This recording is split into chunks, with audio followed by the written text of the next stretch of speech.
Section 1. You will hear a woman and a man talking about their work at a library. First, you have some time to look at questions 1 to 5.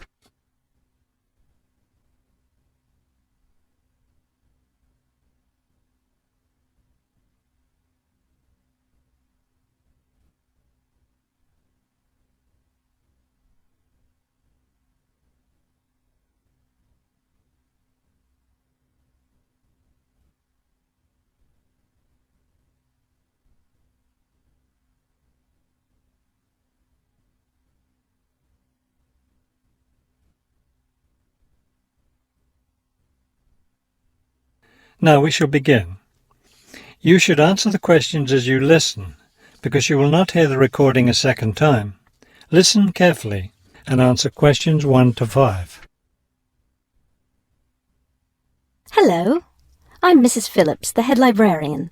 You're the new library assistant, aren't you? Yes, I'm Robert Haskell, but please call me Bob. All right, Bob. Let me take a few minutes to explain how the library works and what your duties will be. First, the library opens at 8:30 in the morning, so naturally we expect you to be here and ready to work by then. Of course. And you can go home at 4:30 when the library closes. Now, let me explain where everything's kept. It looks like here on the ground floor is where the reference books are. Yes, that's right. Up on the second floor is where the adult collection is, both fiction and non-fiction. And the children's books are there too, aren't they? I thought I saw them in the room by the stairway. No, those are magazines and newspapers for adults. Children's books are up one more flight on the third floor. We'll take a look at them later. Let me show you how we organize our work. Do you see that brown book cart over there? The one by the door? Yes, that one. Those books have been checked in and need to go back on the shelves. Okay, so the brown book cart has books to reshelve. What about this black cart by the desk? Those books have torn pages or damaged covers. They're all books that need to be repaired. Okay, I know how to do a lot of that. I'm pretty good at mending torn pages and covers. That's great, because we really need help with that. And that white cart in the corner, what are those books for? Those are old books that we've taken off the shelves to make room for new ones. We sell them as used books to raise money for the library. So they're all ready to sell? Yes, that's right. So now you know what to do with the books in the carts. Let's talk about our activities schedule. Before you hear the rest of the conversation, you have some time to look at questions 6 to 10.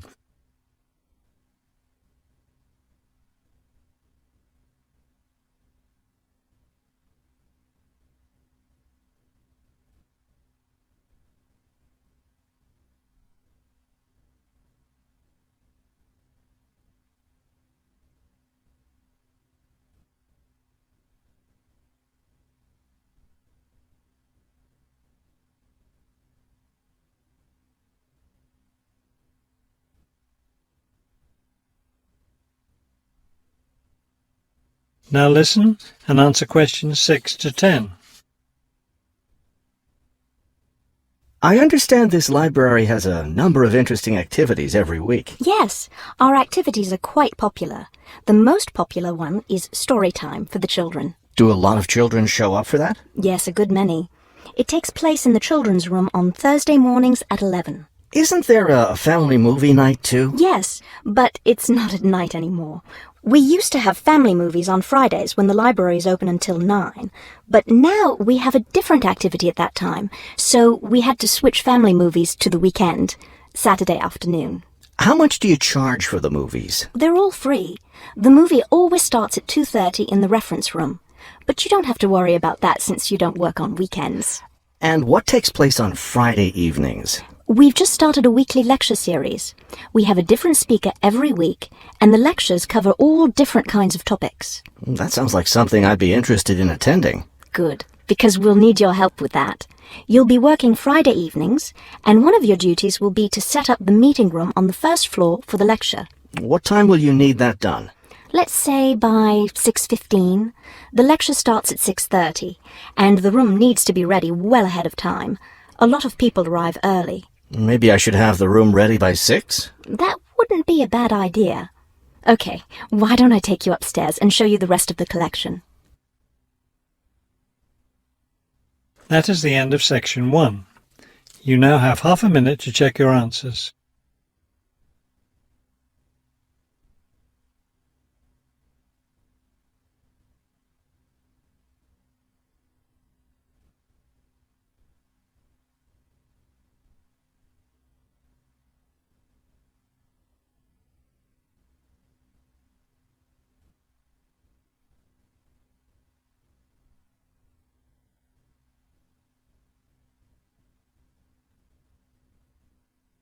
Now turn to Section 2. Section 2. You will hear a radio interview about a lakeside resort. First, you have some time to look at questions 11 to 15.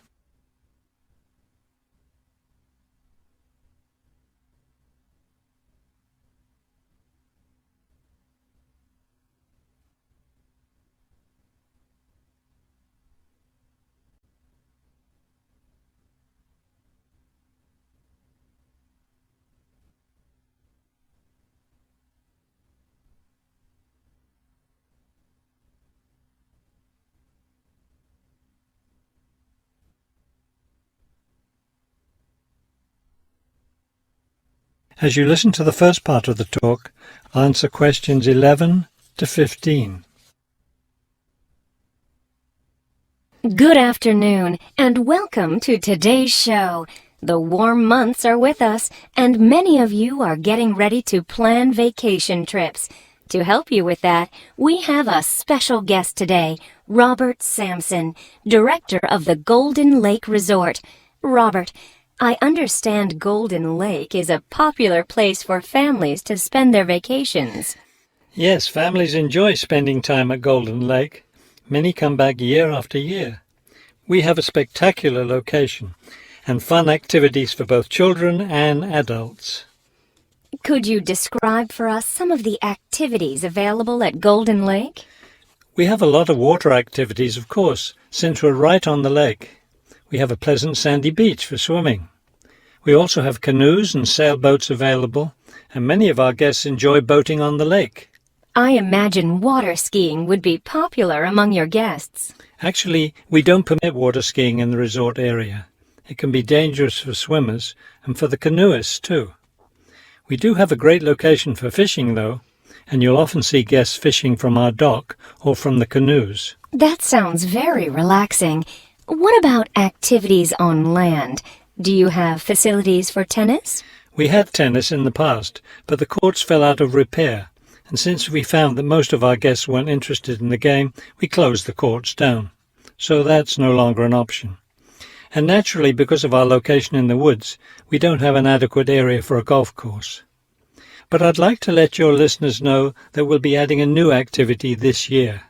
We've made an arrangement with the local stable, so now we're going to have horseback riding available for our guests. We've created several riding trails around the lake. That sounds lovely. Now, what about rainy days? What can your guests do when the weather's bad?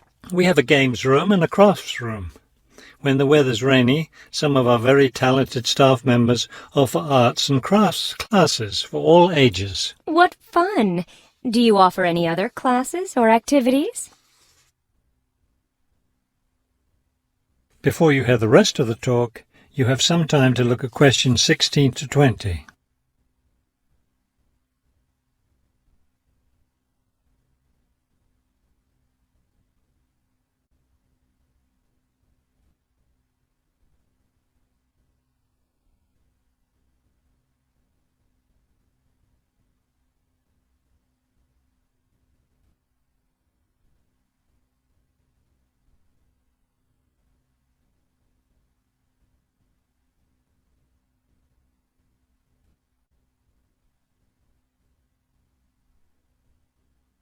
Now listen and answer questions 16 to 20. We have a weekly schedule of evening activities which anyone can attend if they choose. Every Sunday we show a film, always something that's suitable for the whole family. Monday's my favourite night because that's dessert night. Our cook prepares a variety of desserts and we get to taste them all. I'd like to be there for that. Yes, it's great. We get more serious toward the middle of the week. Our discussion night is on Tuesday. Discussion night? Yes, we discuss different current events depending on what's happening that week in the news. Then on Wednesdays, we have lectures. We invite different experts to talk about local history or nature topics. This is actually one of our most popular evening activities. We found that our guests are really interested in learning about the local area. It sounds quite interesting. Yes, we've had some excellent speakers. Thursday nights are totally different because that's when we play games. That's especially fun for the children. The children love Fridays too, because that's talent show night. Everyone gets in on that. Staff, guests, everyone. It looks like you have a lot of fun at Golden Lake Resort. We do. And we end every week with big fun, with a dance on Saturday night. Now I understand a little more why Golden Lake is such a popular place for family vacations. With such a variety of activities, there's something for every member of the family there. There is, and I hope your listeners will consider spending their next vacation with us. That is the end of section 2. You now have half a minute to check your answers.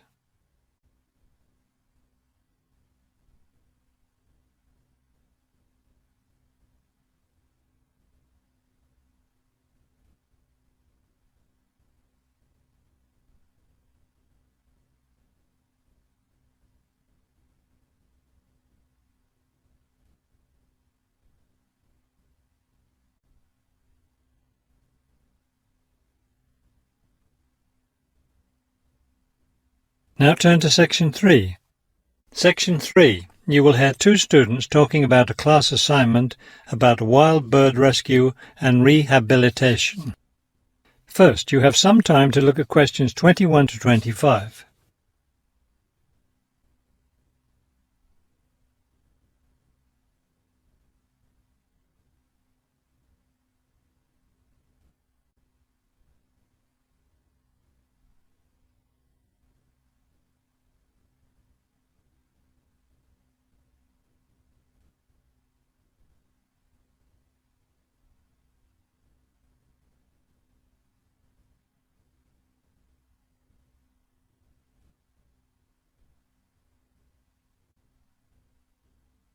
As you listen to the first part of the conversation, answer questions 21 to 25.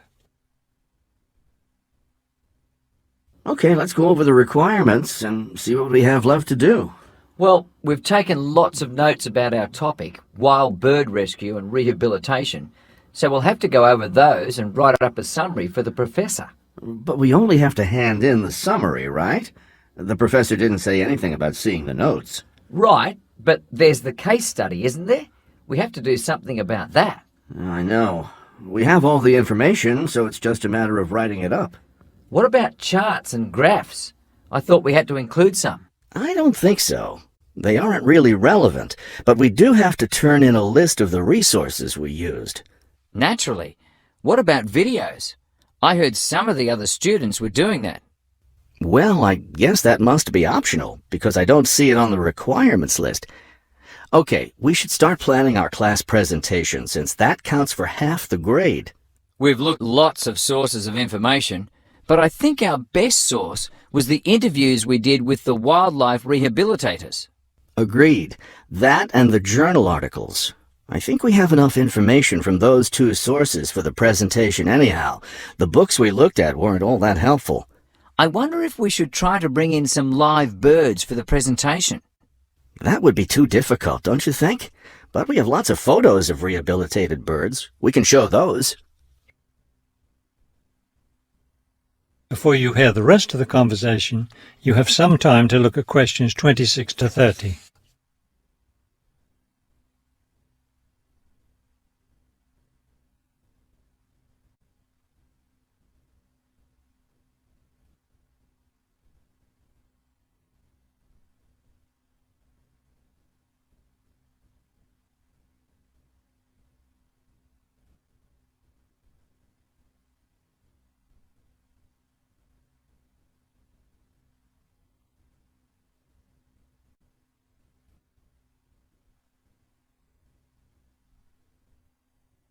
Now listen and answer questions 26 to 30. Right. Okay, I think we should start by talking about how to rescue a bird. Probably first we should help people understand which birds need rescuing. Yeah, that's really important, because a lot of times people see a baby bird that's all alone, or they find a bird sitting on the ground and they think it needs to be rescued. And usually, those are just baby birds learning to fly. So we should emphasize that people should only attempt to rescue a bird that's clearly injured. For certain kinds of birds, the rescuer needs to wear protective gloves because some of those birds have sharp claws and can tear your shirt, or worse, injure your face or some other part of your body. Yes, that's an important point. Okay, next, let's tell people to put the injured bird in a box with good air circulation. We should let them know that a cage isn't necessary, and a bag, especially a plastic one, could hurt the bird more. Another thing we need to say is that the best way to help the bird stay calm is not by petting it or talking to it, but by leaving it completely alone. Then people should take the bird to the bird rescue center as soon as possible. Right, and we should also point out that when they're driving the bird to the rescue centre, it's better not to play music on the radio or talk loudly, because those things just stress the bird. Yes, it's better just to speak quietly while you have the bird in the car. Okay, we've got that part covered. Next we should talk about what happens at the rescue center. That is the end of section 3. You now have half a minute to check your answers.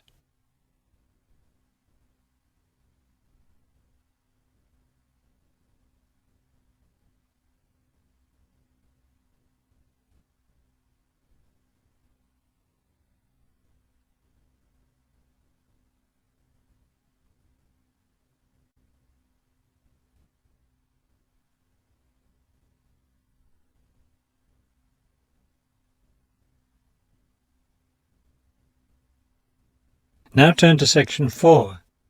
Section 4. You will hear a lecture about the Great Barrier Reef. First, you have some time to look at questions 31 to 32.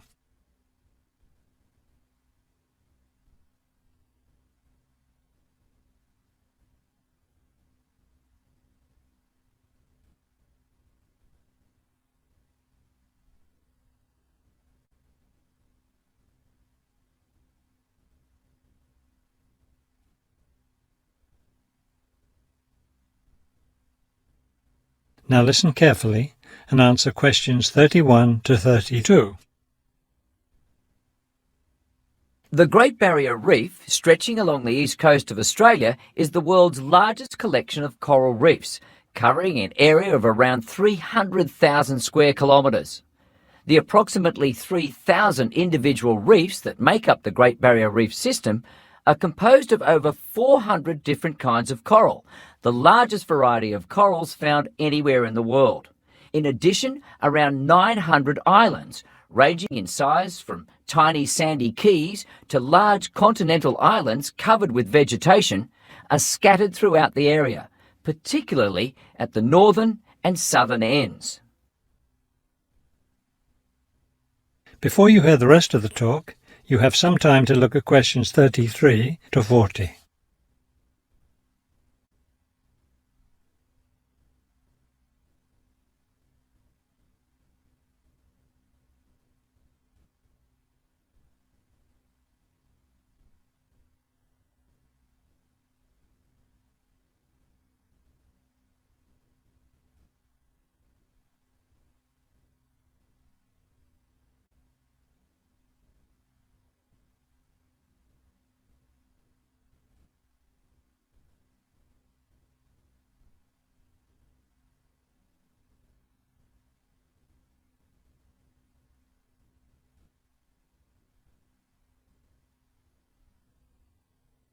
Now listen carefully and answer questions 33 to 40. Thousands of species of plants and animals live in the area. Reef habitats make up only about 7% of the region's ecosystems. Other types of habitat in the area range from the shallow waters of coastal salt marshes to deep ocean habitat. Plant life in the reef habitat includes 500 different species of seaweed. The islands provide habitat for a wide variety of plant species. Those at the northern end support over 300 plant species, most of which tend to be woody, while the 200 species of plants growing on the islands at the southern end are largely herbaceous. In addition to the 1,500 species of fish that live in and around the reefs, sea mammals also abound in the area. Among them are whales, certain species of which use the area as a breeding ground. Many types of reptiles can also be found living among and near the reefs, including crocodiles and several species of marine turtles. The former find their home in the saltwater marshes along the coastal areas, while the latter are attracted to seagrass beds. The land as well as the water teems with animal life. At least 7 species of frogs, for example, inhabit the reef's islands. Unfortunately, this wondrous area of the world is threatened by climate change. Rising sea temperatures have led to an effect called coral bleaching. That is, large numbers of corals dying off, especially in the shallower areas of the reef. The Great Barrier Reef Marine Park Authority is attempting to find effective ways to deal with this issue that threatens the reef. One proposed solution involves shading the reef in certain areas to help keep the surrounding water temperatures down. That is the end of section 4. You now have half a minute to check your answers.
Thanks for watching. Here are other 2 videos. You can watch them as well.